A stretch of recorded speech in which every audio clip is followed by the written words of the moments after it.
मुंबई को थर्राने वाला तहव्वुर राणा अब भारत की नेशनल इन्वेस्टिगेटिव एजेंसी यानी कि एनआईए के कब्जे में है।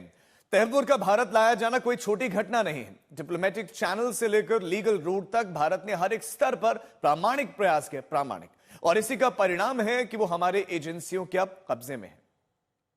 मिलनी चाहिए, फांसी की सजा मिलेगी। कसाब को भी फांसी मिली है, उसको भी मिलनी चाहिए। एक बड़ी महत्वपूर्ण टर्न है मुंबई इन्वेस्टिगेशन में। उसको कड़ी से कड़ी फांसी की सजा होनी चाहिए। एनआईए टीम का अभिनंदन करना चाहूँगा कि यूएसए के सुप्रीम कोर्ट में जाके हमने उसको लेके आए हैं। कसाब को तो बहुत समय दिया था, वैसा नहीं होना चाहिए। सब जानकारी लेके उनको फांसी देना जरूरी है। ज़्यादा से ज़्यादा 2 से 3 महीने के अंदर में इसको खुलेआम, मेरे हिसाब से खुलेआम 2 फांसी देना चाहिए।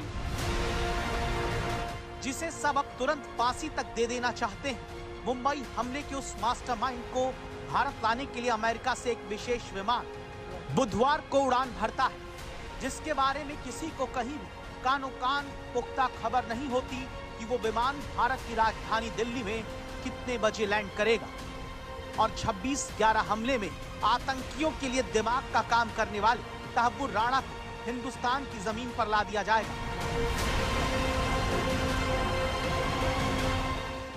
अब आपको वो विशेष विमान दिखाते हैं जिससे तहव्वुर राणा को भारत लाया गया है। 19 लोगों को लेकर चलने वाला यह गल्फ स्ट्रीम स्पेशल एयरक्राफ्ट है, जो अमेरिका के मियामी से बुधवार रात 2:15 पर उड़ान भरता है।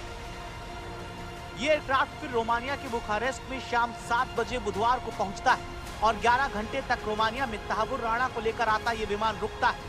फिर गुरुवार सुबह 6:15 पर रोमानिया के बुखारेस्ट से इस एयरक्राफ्ट ने फिर से उड़ान भरी और फिर शाम 6:22 पर यह भारत की राजधानी दिल्ली में लैंड करता है। दिल्ली के पालम में एयरफोर्स स्टेशन पर दावा होता है कि राणा को भारत लाने वाला विशेष विमान लैंड करता है। यहां एनआईए की टीम मौजूद होती है। तहव्वुर राणा के भारत पहुंचने से पहले एनआईए दफ्तर के बाहर सुरक्षा कड़ी कर दी जाती है।